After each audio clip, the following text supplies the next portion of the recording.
Hi and hello everyone, welcome to Sprint to PSC. So we are discussing the history of Tamil Nadu board wherein which we are on chapter 17, India under the Delhi Sultanate. So Delhi Sultanate में हमने administration, central government, local administration, economy already पढ़ चुके हैं. इस session में हम social life, art and architecture, music and literature पढ़ेंगे. सो चलिए स्टार्ट करते हैं. पहले सोशल लाइफ की बात करते हैं कि किस तरह की सोशल लाइफ हुआ करती थी दिल्ली सल्तनत के अंदर. सो अगर हम हिंदू सोसाइटी की बात करते हैं पर्टिकुलरली, हिंदू सोसाइटी में काफ़ी कम चेंज आया था. ट्रेडिशनल कास्ट सिस्टम जो ब्राह्मण्स का था अपर स्टेटस में वो हमेशा वही, अभी भी वही था, है ना. सुपर सर्वियंट पोजीशंस जो थी वुमेन की वो भी कंटिन्यू थी. सती भी प्रैक्टिस हो रहा था और बहुत अच्छे से प्रेवलेंट था. Seclusion of women, wearing of पर्दा बहुत कॉमन हो चुका था, specially among the upper caste women.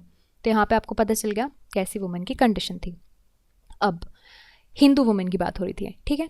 अब बात करते हैं अरब एंड तुर्क्स की. अब ये अरब और तुर्क थे, ये पर्दा सिस्टम हमारे भारत में लेकर आए थे, है ना.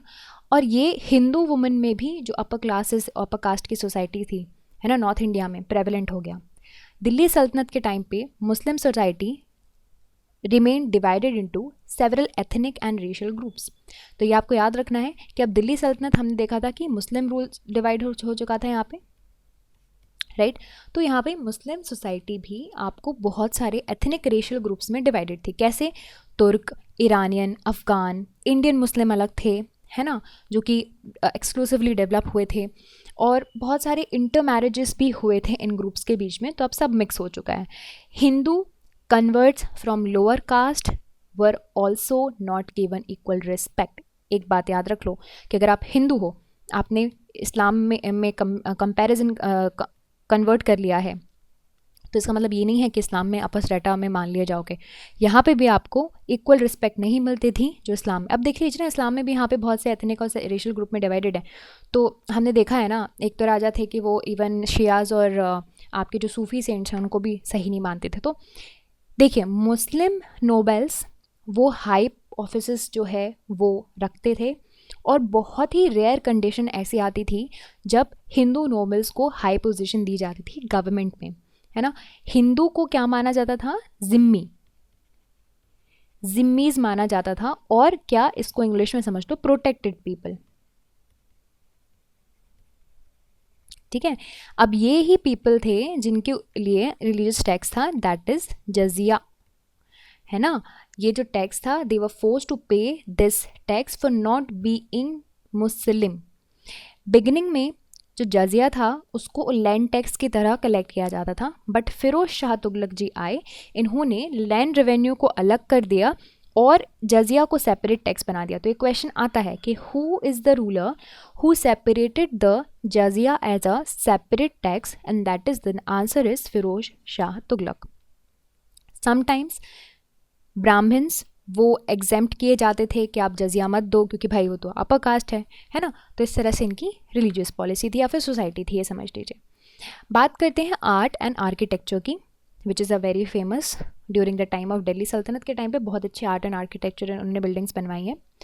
तो आर्ट एंड आर्किटेक्चर दिल्ली सल्तनत के टाइम पे बहुत ही डिफरेंट तरीके से बनता था. यानी कि इंडियन स्टाइल का जो सिस्टम था उससे थोड़ा डिफरेंट था. ऑफकोर्स बाहर से आए थे तो अपने साथ चीज़ें भी लेकर आए होंगे. सो तुर्क ने arches, domes, lofty towers, minarets and decorations जो है यूज़ करना स्टार्ट किया यूजिंग देयर अरबिक स्क्रिप्ट्स. उन्होंने इंडियन स्टोन कटर्स की स्किल और टैलेंट को यूज़ किया, और जो कलर वगैरह है बिल्डिंग में वो यूज़ किया. मार्बल्स यूज़ करते थे, रेड, येलो, सैंडस्टोन वगैरह यूज़ करते थे. बिगनिंग में उन्होंने जो टेम्पल्स हैं और दूसरे स्ट्रक्चर्स हैं उनको डेमोलिश करके मॉस्क बना दिया था. जैसे कि for example Quwwat ul Islam mosque जो है यहाँ पे, है ना, जो आप इमेज में देख सकते हो, जो कि कुतुब मीनार के पास में मिलेगा आपको. दिल्ली में कभी घूमने आओगे तो आप देख सकते हो उसे. तो ये जो है एक मंदिर था पहले, है ना, जिसको डिस्ट्रॉय किया गया था बाय मैनी लाइक, और फिर उसको मॉस्क बनाया गया था. ये हिंदू और जैन टेम्पल्स बहुत सारे थे, उनको मिला के डिस्ट्रॉय करके यहाँ पे मॉस्क बनाया इन्होंने. बट लेटर, ये तो इनिशियली बात थी कि पहले मंदिरों को काट के मुस्लिम मॉस्क बना दिए, फिर धीरे धीरे इन द लेटर फेजेस उन्होंने नए स्ट्रक्चर्स बनाना शुरू करे और बहुत ही मैग्निफिशेंट बिल्डिंग्स भी बनाई, जैसे कि one of the very very good example is Qutub Minar, जो कि कुतुबुद्दीन ऐबक ने फाउंड किया था, कंप्लीट किया था इल्तुतमिश ने। This is the 71-meter town, it was dedicated to Sufi saint Qutbuddin Bakhtiyar Kaki. तो ये सब हम पढ़ चुके हैं। सो बैल्कनीज जो है ना इस टावर की, they were projected from the main building and it was a proof of the architectural skill of that period and architectural skill of the labor of that period। फिर लेटर अलाउद्दीन खिलजी ने यहाँ पे entrance वगैरह add कर दिया कुतुब मीनार का, जिसको बोलते हैं अढ़ाई दरवाज़ा। ना टॉकिंग अबाउट म्यूज़िक, सो अभी दिल्ली सल्तनत के वक्त में म्यूज़िक कैसी थी वो देख लेते हैं। बहुत से म्यूज़िकल इंस्ट्रूमेंट्स जैसे कि सारंगी, राबाब, ये इंट्रोड्यूस किए गए थे इस वक्त पे। आमिर खुसरो इन्हीं के इसी टाइम पे थे, उन्होंने बहुत से राग वगैरह जो है बनाए, घोरा, सनम वगैरह। एंड उन्होंने एक म्यूज़िक को नई स्टाइल दी जिसको बोलते हैं कव्वाली, है ना, जो आज बहुत से लोगों को पसंद है। अब कव्वाली में क्या होता है, it is a blending of Hindu and Iranian system, तो it is a blending of both of these system. फिर सितार भी यहीं पर इसी वक्त पे इन्वेंट किया गया था। इंडियन क्लासिकल वर्क जैसे कि रागा दर्पण, वो पर्शियन में इसी वक्त पे जो है फिरोज शाह तुगलक के टाइम पे, in fact to be very particular, translate किया गया था। फिर पीर बुदन सूफी सेंट थे, one of the very great musician of that time. Raja Man Singh Gwalior के, वो बहुत ही पसंद किया करते थे आपका music, and he also encouraged the composition of the great musical work of Man Kautuhal, right? Now talking about the literature, Delhi सल्तनत ने लर्निंग लिटरेचर काफ़ी अच्छे से पैटर्नाइज करी थी। बहुत से जो रूलर्स थे वो उनको अरेबिक, पर्शियन लिटरेचर बहुत पसंद होती थी और लर्न मैन आते थे पर्शिया से, है ना, पर्शियन लैंग्वेजेस को एंकरेज करने के लिए, है ना। उसी वजह से पर्शियन लैंग्वेजेस जो है वो रूलर्स के बीच में एंकरेज भी हुई। अब वो होता है ना, कहीं आप बाहर से आए हो, ठीक है, सपोज़ ये लैंड है, ठीक, आप या इस लैंड पे रह रहे थे, यहाँ पे एक्स लैंग्वेज बोल रहे हो और एक्स कल्चर है आपका, आपने दूसरे लैंड पे इन्वेट किया, चीज़ें सेटअप तो कर ली, लेकिन पुरानी चीज़ें याद तो आती हैं। फिर एक सेंस ये होता है कि यार ये जो चीज़ें हमारी, अगर हमारे पास राज है तो क्यों ना हम यहाँ पे जो भी लोग रह रहे हैं उन सबको ये चीज़ें सिखाएं और स्प्रेड करें। So this is all that. इसके अलावा theology, poetry, writings, like writing of the history, वो बहुत ज़्यादा इंकरेज की जाती थी। बहुत से सुल्तान हैं जिनके खुद के कोर्ट में हिस्टोरियन बिठा के वो लोग रखते थे।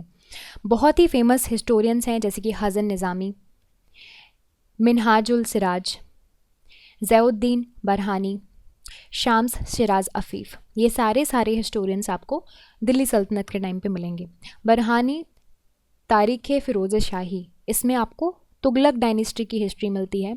मिनहाज उस सिराज, ये आपको तबक़ाए नज़ारी ने लिखी थी, तबक़त ए नज़ारी, तो ये जनरल हिस्ट्री है आपकी मुस्लिम डायनेस्टी की अप टू 1260। फिर आमिर खुसरो, वेरी फेमस, इन्होंने पर्शियन राइटर से इसी टाइम पे थे, इन्होंने बहुत सारी पोएम्स वगैरह लिखी हुई हैं। आमिर खुसरो आप यहाँ पे देख लीजिए, यहाँ पे इस इमेज में ही इज़ देयर। इन्होंने ही एक्सपेरिमेंटेड सेवरल पोइटिक फॉर्म्स और अपने नए स्टाइल के पर्शियन पोइट्रीज़ बनाए जिसको सबाकी बोलते हैं, सबाकी हिंद और इंडियन स्टाइल। उन्होंने हिंदी वर्सेस भी लिखे। Amir Khusro Khazainul Futuh speak about Alauddin's conquest as well. उनके जो फेमस वर्क हैं जैसे कि तालुकनामा, है ना, तालुकनामा आमिर खुसरो ने लिखा है, वो बताता है गयासुद्दीन तुगलक के राइज के बारे में। Sanskrit Persian functioned as a link language in the entire Delhi सल्तनत। ज़िया नक्शबी पहले इंसान थे जिन्होंने ट्रांसलेट किया संस्कृत स्टोरीज़ को पर्शियन लैंग्वेज में। ओके, बुक भी है तूतूनामा और बुक ऑफ पैरट, जो कि बहुत ही पॉपुलर हुई और ट्रांसलेट की गई थी तुर्किश में, और फिर बाद में बहुत से यूरोपियन लैंग्वेजेस में इसको ट्रांसलेट किया गया। बहुत ही फेमस राजा तरंगिनी, ये जो कल्हान ने लिखी थी, ये आपके ज़ैनुल बिदीन के टाइम की थी, who was the ruler of Kashmir. बहुत से संस्कृत वर्क भी किए गए हैं मेडिसिन पे, म्यूज़िक में, जिनको पर्शियन में ट्रांसलेट किया गया था। अब इन अरबिक अल-बरूनी की किताबुल हिंद बहुत ही फेमस वर्क है, इसी टाइम का है ना। तो ये आप याद रखिए किस व्यक्ति ने कौन सी किताब लिखी है, ये आते हैं क्वेश्चंस। रीजनल लैंग्वेज भी इस टाइम पे बहुत ही अच्छे से डेवलप हो रही थी। चंदबर्दी बहुत ही फेमस हिंदी पोइट हैं इस टाइम के। बंगाली लिटरेचर भी डेवलप हो रही थी। नुसरत शाह ने पैटर्नाइज किया था translation of Mahabharata into Bengali.